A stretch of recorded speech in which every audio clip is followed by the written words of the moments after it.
Level 1, $25,000. The floor. You find the listing on Indeed. Security guard, TV studio, downtown Atlanta, $12.50 an hour.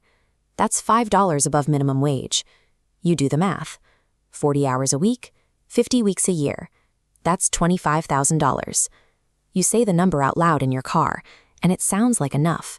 It sounds like a floor you can stand on. 29% of this country stands on this floor or lower. You don't know that yet. You don't know yet that the floor is made of paper. Your first paycheck arrives, $2,083 before taxes. After federal and state, you're holding $1,764. You open a spreadsheet. You write down housing, and next to it, $850. That's 41% of your pre-tax income, almost half your take-home pay, gone before you've eaten a single meal. You search Craigslist. You can't afford downtown. You find a room 20 minutes outside the city. The walls are thin, your roommate leaves dishes in the sink for days, but it's within budget, and budget is the only language you speak now. Your job is 20 minutes away. Atlanta doesn't have real public transit. You need a car. You already have one, a 2004 Toyota Solara from Facebook Marketplace. It runs, mostly. Transportation eats 15% of your income, $313 a month for gas, insurance, parking, and the silent prayer that your transmission doesn't die this month. Lower-income Americans spend more of their income on getting to work than any other income group. You don't know this statistic. You just know that when the check engine light blinks on, your chest tightens and your hands grip the wheel a little harder. $1,764 minus $850 minus $313. You're at $601. The spreadsheet is getting thin. Food, $313 a month. You think about McDonald's. Average order is $7 to $8. You do the math. That covers 13 days. 13. Then what? You go to the grocery store. Except in your neighborhood, grocery stores are sparse. The produce is wilted. The options are limited. You buy beans, rice, peanut butter and jelly, Wonder Bread, Top Ramen, potatoes when they're cheap, freezer meals when they're on sale. You eat out maybe once a month, and when you do, you're scanning the value menu, calculating tax and tip before you open your mouth. You think about food stamps. You check the requirements. Savings under $2,000? Yours are. Income under $19,578. Yours is $25,000. You make too much for government help and too little to eat properly. The math betrays you for the first time. It won't be the last. Georgia Medicaid gives you some coverage, but some coverage is a phrase designed by people who've never needed a doctor at 2 a.m. You pay 10% of your income on health, copays, medicine, the care that slips through the cracks of government insurance. People in your income bracket live 7 years less than the richest Americans. 7 years. 2,555 days you'll never get. Not because of genetics, not because of bad decisions, because of the number on that paycheck you said out loud in your car and thought was enough. After housing, car, food, health, you have almost nothing left. Laundry, internet, cell phone, $105. Before the hidden fees, before the overcharges that appear on every bill like they were always supposed to be there. Entertainment, $0. Gym, $0. Travel, you've never been on a plane. Emergency savings, the phrase makes your jaw clench.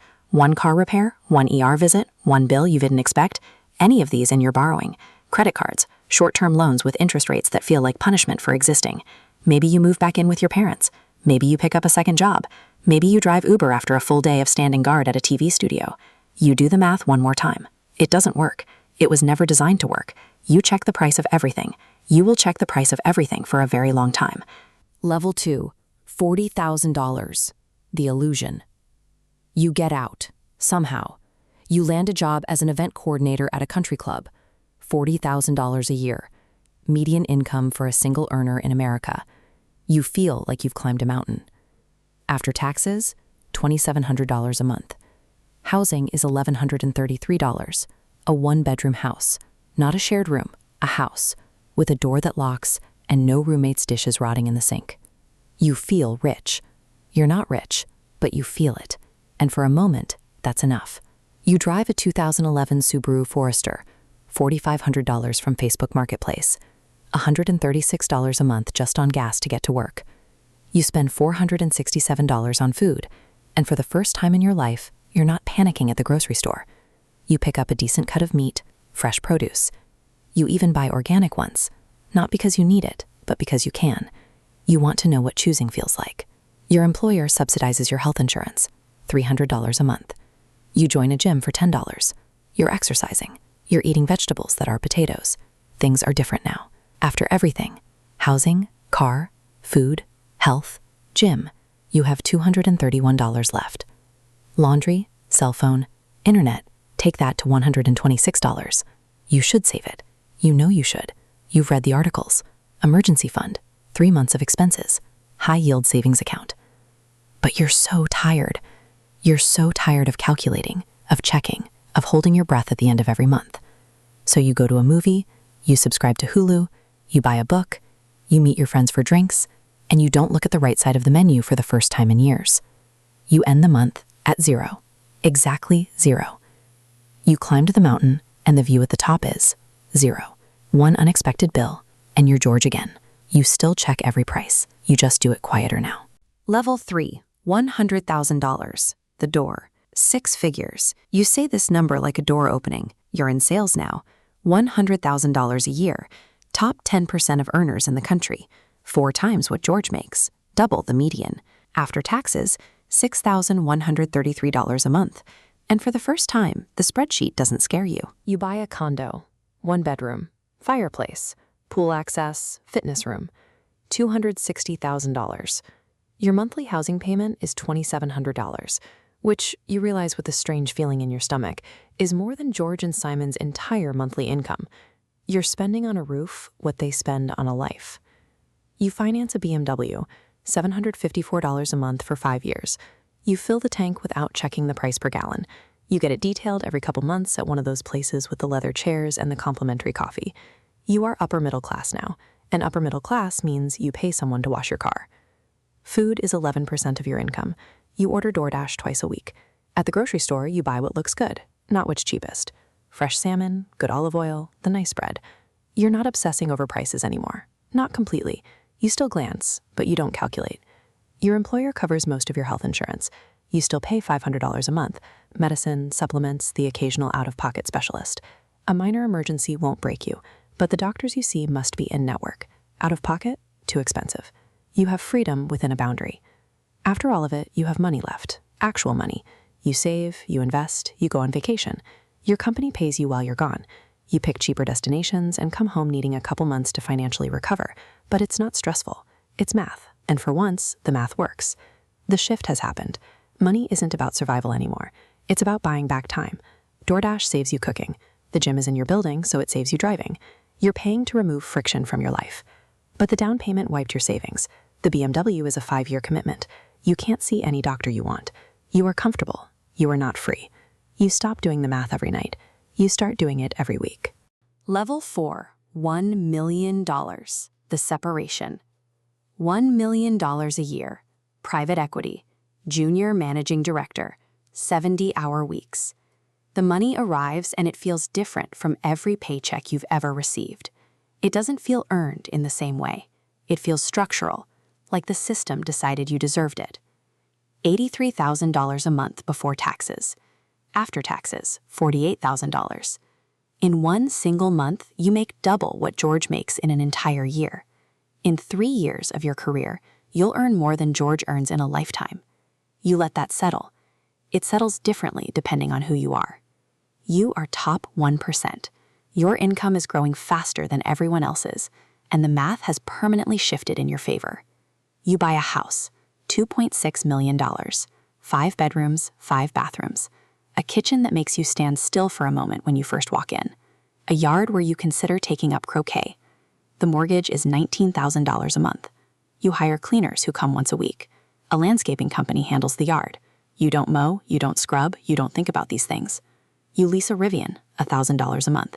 You lease instead of buy because you want to drive the newest car every 3 years, and now you can. You take taxis when driving feels like effort. You fly business class on international flights and lay flat on the plane. You've collected enough airline miles from work travel that you get upgraded for free. Being rich generates more richness, even the perks compound. You don't cook unless the mood strikes. A high-end meal delivery service handles your dinners. You spend $3,500 a month on food. You pay $20 for a salad, $16 for a smoothie. You sit down at a restaurant, order the tasting menu at $300 per person, and you don't feel anything. Not guilt, not excitement. It's just dinner. Your healthcare is a different universe. Any doctor, any therapist, any specialist. You pay a monthly fee for a concierge medical practice where you never wait more than 10 minutes. You remember the waiting rooms from before, plastic chairs, fluorescent lights, 2-hour waits. That was a different person. You converted one of your rooms into a home gym, but you also pay for a luxury spa membership because you want access to the sauna, the hot tub, the personal trainers. You invest. The stock market grows your money while you sleep. Your wealth compounds at a rate that people below you cannot access because they have no surplus to invest. This is the mechanism nobody talks about. Money makes money, and the more you have, the faster it multiplies. The gap between you and George widens every single day without either of you doing anything. You live 7 to 8 years longer than George, not because you exercise more, not because you're genetically superior, because you can afford the doctor George avoids, the food George can't buy, the stress relief George doesn't have access to. You are purchasing additional years of being alive. This is what money does at this level. You go on vacations that get interrupted by work calls, but you fly flat and the hotel has a butler, so even your inconvenience is wrapped in luxury. And here's what nobody at your level admits publicly. You can still blow all of it. The lifestyle inflates to meet the income, the lease, the clubs, the dinners, the travel, the golden lifestyle creep. But even when you blow it, even when you end the month tighter than expected, you are living a life that George, Simon, and Tim cannot imagine. Not won't imagine, cannot. You don't do the math anymore. Your accountant does. Level 5, $25 million. The Vanishing. $25 million a year.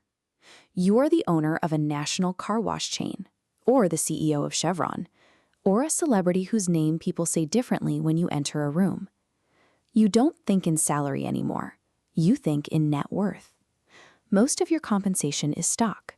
You spend money knowing that behind every purchase sits an ocean of assets you could liquidate if needed, even if it never arrives as a paycheck. And here's the part that breaks the math for everyone below you. You're taxed at 15 to 20% on capital gains, which means in most years, your effective tax rate is lower than Tim's. The man who makes $100,000 pays a higher percentage of his income in taxes than the man who makes $25 million. This is legal. This is by design. This is very good for your net worth. Your house costs $4.3 million. It has a pool, a gym, a temperature-controlled wine cellar, a wooden tub you never knew you needed but now cannot live without. You chose this house over the $8 million one because you're saving for a summer property in Lake Como. The word modest has been redefined inside your mouth, and you don't even notice.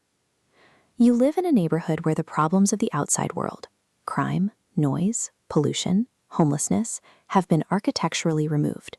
You are physically surrounded only by people who are wealthy like you. The concerns of 99% of the population do not enter your zip code. You have a full-time driver. You pay him $51,000 a year. That's more than double what George makes. But it's worth it, because your time is worth thousands per hour, and every minute you spend behind a steering wheel is a minute you're not making money. Your driver takes you from meeting to meeting. When you travel, he drives you onto the runway where you board a chartered private jet. Atlanta to New York, 2 hours, $27,000. That $27,000 feels to you what 43 feels to Simon. You pay it the way Simon pays for a cab. When you fly commercial, and you still do for longer trips, it's first class, separate security line, private lounge, your own cabin on the plane. Paris round trip, $31,000 per ticket. You don't think about this price. Thinking about the price would be a stranger experience than paying it. You don't enter grocery stores, not because you can't. Sometimes you do, when you feel like playing at being normal for an afternoon. But your refrigerator fills itself. Your nutritionist designs the meals. Your house manager purchases the ingredients. Your personal chef prepares them. When you open the fridge, everything is there. It has always been there. You have a staff, a full staff, and their job is to make the machinery of your life invisible. The landscaping gets done, the pool gets cleaned, the house is maintained. Things you never asked for get handled before you knew they needed handling. Your house manager is so good at this that you once asked her what exactly she does all day, and she smiled and said nothing, and you never asked again. You host dinner parties.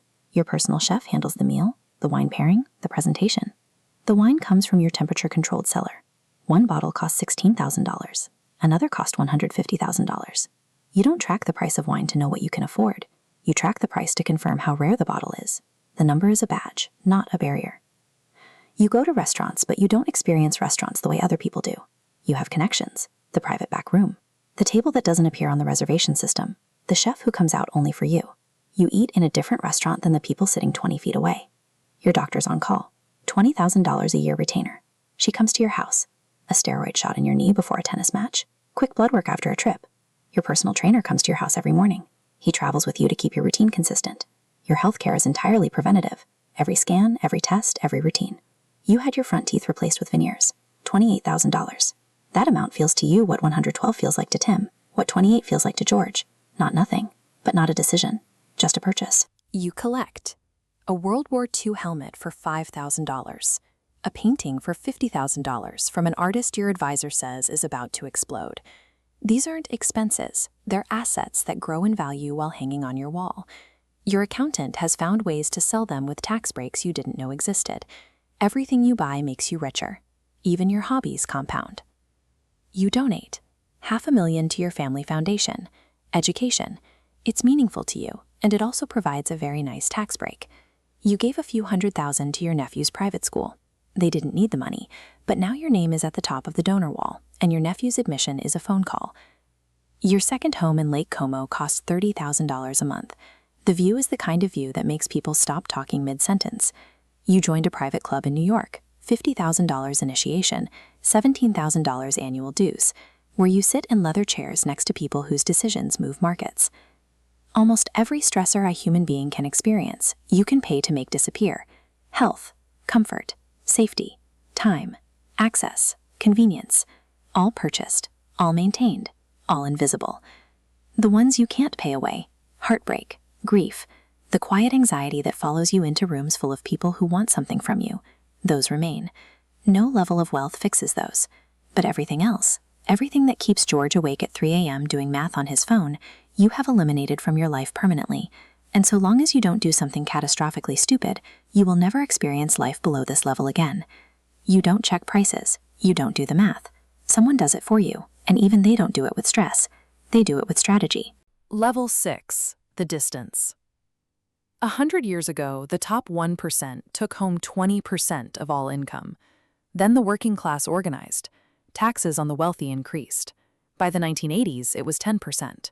The curve went down. The system was bending toward fairness. Then the curve reversed, and nobody stopped it. At $25 million, you make more in 1 hour than George makes in 6 months. In one 8-hour workday, you earn more than George makes in 4 years. The distance between you and George isn't a gap. It's a canyon so wide that you can't see him from where you stand, and he can't see you. George's housing is far from work because he can't afford to live closer, so he needs a car. The car needs insurance, gas, maintenance. That leaves less for food. Less for food means worse health. Worse health means higher costs. Higher costs mean more debt. More debt means less mobility. Less mobility means George stays George. This isn't a budget problem. This is a system. Built, maintained, legal. He makes too much for food stamps, too little to eat well, too much for Medicaid, too little to see a doctor without doing the math first. He works full-time, above minimum wage, and he can't make it through the month without borrowing from next month. 44 million people live in the richest country on earth and don't have enough food every day. Their lives are rocked by a $25 overdraft fee. An oil change is a financial event. A broken tooth is a catastrophe. You started this doing math on a spreadsheet. You believed the numbers would add up if you were careful enough. Showed up, punched in, lived small, checked every price. The math was never yours to solve. It was solved before you were born, by people who will never check a price again. You just didn't know the cost of that.